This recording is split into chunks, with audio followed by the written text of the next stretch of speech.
नमस्कार, आप capital TV Bihar देखना शुरू कर चुके हैं। मैं हूं आपके साथ समीक्षा तिवारी। बिहार की राजनीति अपने उतार चढ़ाव, अचानक बदलते सियासी समीकरण और तीखे बयानों के लिए पूरे देश में जानी जाती है। अब कब कौन सा मुद्दा चर्चा का केंद्र बन जाए, कहना थोड़ा मुश्किल हो जाता है।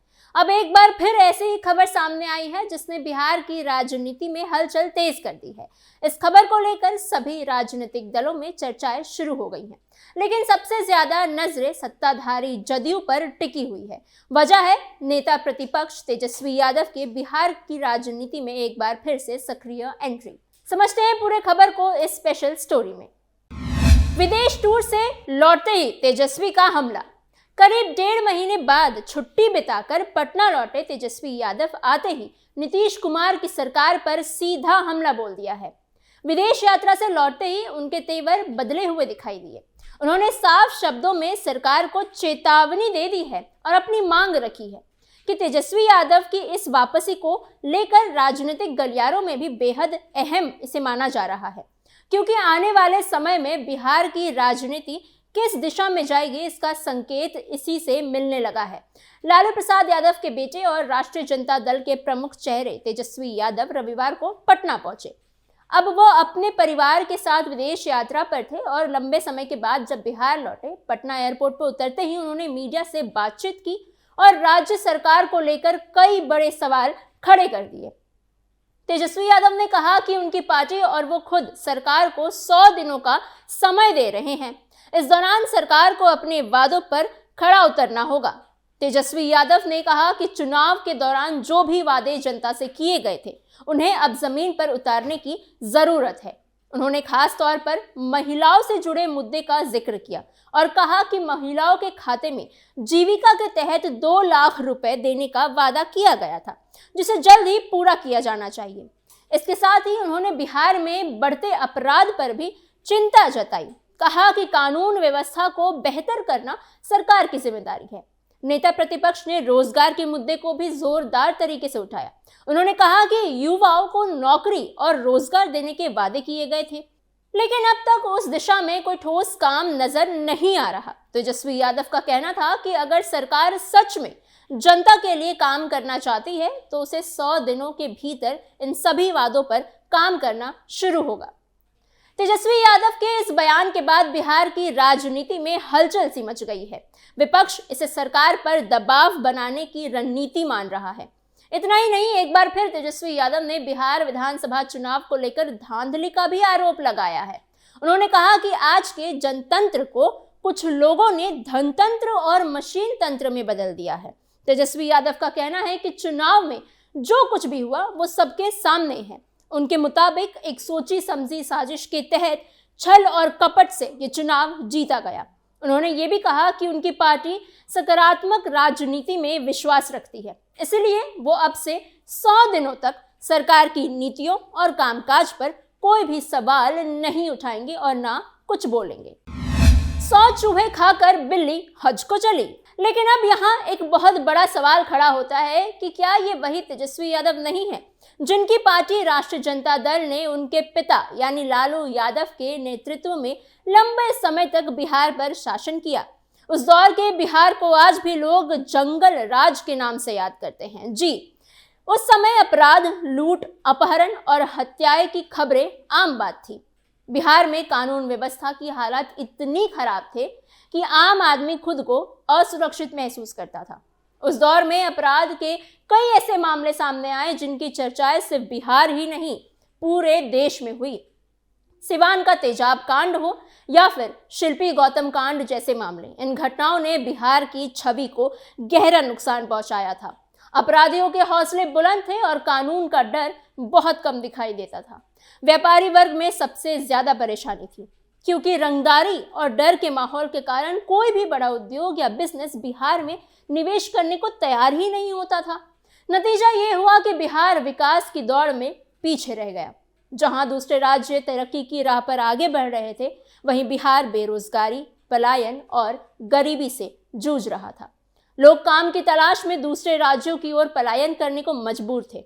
उस समय विकास, शिक्षा, स्वास्थ्य और रोजगार जैसे मुद्दे पीछे छूट गए थे। और राजनीति अपराध और जातिवाद के इर्द गिर्द घूमती ही नजर आती थी।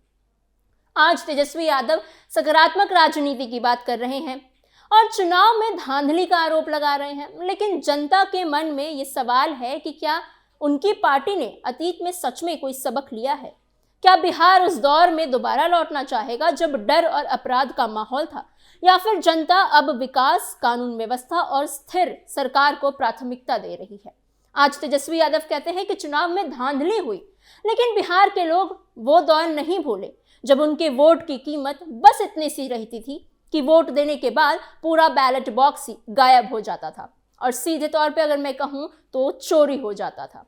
आज तेजस्वी यादव बेरोजगारी और नौकरी की बात कर रहे हैं, लेकिन सवाल ये उठता है कि क्या जनता को उनका अतीत याद नहीं रखना चाहिए? क्या तेजस्वी यादव वही नहीं है जो लालू प्रसाद यादव के बेटे हैं, और लालू प्रसाद यादव वही नेता नहीं है जो रेल मंत्री थे और जिनके कार्यकाल में जमीन के बदले नौकरी का मामला सामने आया? उस समय बिहार के कई युवाओं पर यह आरोप लगा कि उनसे रेलवे में नौकरी देने के बदले उनकी जमीन ली गई। ये कोई छोटी बात नहीं थी, बल्कि एक बड़ा मामला था जिसकी जांच हुई और आज वही मामला अदालत तक पहुंच चुका है। इस केस की वजह से पूरे लालू परिवार पर कानूनी संकट खड़ा हो गया है और जेल जाने तक की भी नौबत आ चुकी है। ऐसे में जब उसी परिवार का कोई सदस्य आज नौकरी और ईमानदारी की बात करता है तो सवाल उठना तो लाजमी है।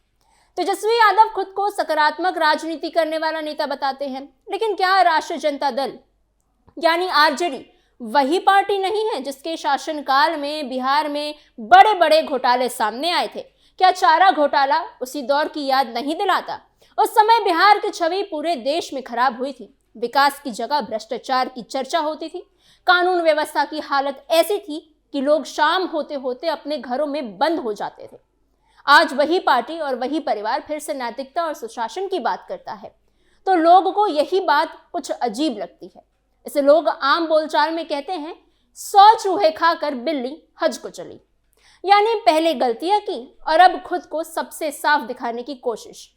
अब बात आती है कि तेजस्वी यादव के उस बयान की जिसमें वो कहते हैं कि सरकार के 100 दिन बाद वे उसकी नीतियों और कामों पर सवाल उठाएंगे। लेकिन यहाँ एक और सवाल खड़ा होता है, क्या 100 दिन बाद तेजस्वी यादव बिहार की राजनीति में सक्रिय रहेंगे या फिर उन्हें अदालत के फैसले का सामना करना पड़ेगा? क्योंकि जिस तरह से जमीन के बदले नौकरी वाले मामले में अदालत ने आरोपों को गंभीर माना है, उसे यह आशंका जताई जा रही है कि आने वाले समय में तेजस्वी यादव बिहार में नहीं बल्कि जेल में दिखाई दे सकते हैं। अगर ऐसा होता है तो क्या पार्टी की कमान किसी और के हाथ में चली जाएगी? क्या आरजेडी फिर से उसी दौर में लौटेगी जहां परिवार और केस ही राजनीति का केंद्र बन जाते हैं और ना कि जनता के मुद्दे? आज बिहार का युवा रोजगार चाहता है, ना कि वो नेता जो नौकरी की बात करे लेकिन उसका खुद का रिकॉर्ड भी साफ ना हो। सिर्फ भाषणों से नहीं बल्कि अपने अतीत और अपने कामों से भरोसा पैदा करना पड़ता है। यही आज की राजनीति की सबसे बड़ी सच्चाई है। लालू नीतीश के बिहार में कितना राज कितना काज। तेजस्वी यादव ने ताना कसते हुए कहा कि देखते हैं कब तक हमारी माताओं बहनों के खाते में 2 लाख रुपए आते हैं। हर जिले में 4-5 कारखाने कब लगते हैं। लेकिन अब जरा आंकड़ों पर नजर डालते हैं कि लालू के और राजद के बिहार में और सुशासन बाबू के बिहार में कितना अंतर है। 1992 से 2004 के बीच बिहार में अपराध की स्थिति बेहद भयावह थी। इस दौरान राज्य में कुल 32,185 अपहरण के मामले दर्ज हुए थे। हालत ऐसी थी कि बिहार का नाम अपहरण, फिरौती और डर के साथ जोड़ा जाने लगा। साल 2001 में 3,643 हत्याएं दर्ज की गई थी, जबकि 2003 में यह संख्या बढ़कर 3,771 हो गई। उस समय एक बड़ी समस्या ये रही कि राजनीति और अपराध के बीच की रेखा धुंधली हो गई। कई अपराधियों को सत्ताधारी दल यानी आरजेडी के नेताओं का संरक्षण भी प्राप्त था। ऐसे में पुलिस और प्रशासन के अधिकारी भी प्रभावशाली अपराधियों के खिलाफ एफआईआर दर्ज करने से कतराते थे। हालांकि बाद के वर्षों में स्थिति में बदलाव देखने को जरूर मिला। आधिकारिक आंकड़ों के अनुसार 2018 में बिहार की अपराध दर प्रति लाख आबादी 222.1 रही, जो कि राष्ट्रीय औसत में 383.5 की काफी कमी थी। यह बदलाव कानून व्यवस्था में सुधार की ओर इशारा करता है। नीतीश कुमार के पहले कार्यकाल के दौरान अपराधियों को मिलने वाला राजनीतिक संरक्षण तेजी से कम हुआ। कभी कुख्यात रहा अपहरण उद्योग लगभग खत्म हो गया। तेजी सुनवाई और सख्त कार्यवाही के चलते शहाबुद्दीन, आनंद मोहन और सूरभान सिंह जैसे अपराधी नेताओं को सजा मिली, जिससे संगठित अपराध पर भी लगाम लगी। आर्थिक मोर्चे पर अगर हम बात करें तो बिहार ने कागजों पर बड़ी तरक्की दिखाई। 2004 से 2005 में बिहार का सकल राज्य घरेलू उत्पाद यानी GSDP 75,608 करोड़ रुपए था, जो 2023 से 2024 में बढ़कर 8,54,429 करोड़ रुपए हो गया, यानी लगभग 11 गुना से तेजी से बढ़ोतरी। 2023 से 2024 में 9.2% की विकास दर के साथ बिहार देश के सबसे तेजी से बढ़ने वाले राज्यों में शामिल हो गया। कुल मिलाकर बिहार ने कानून व्यवस्था और अर्थव्यवस्था में सुधार की दिशा में एक लंबा सफर तय किया है, लेकिन अपराध के बदले स्वरूप और जमीनी हकीकत अब भी गंभीर बहस की मांग करती है। इसी में और अपडेट्स के लिए बने रहिए कैपिटल टीवी बिहार के साथ।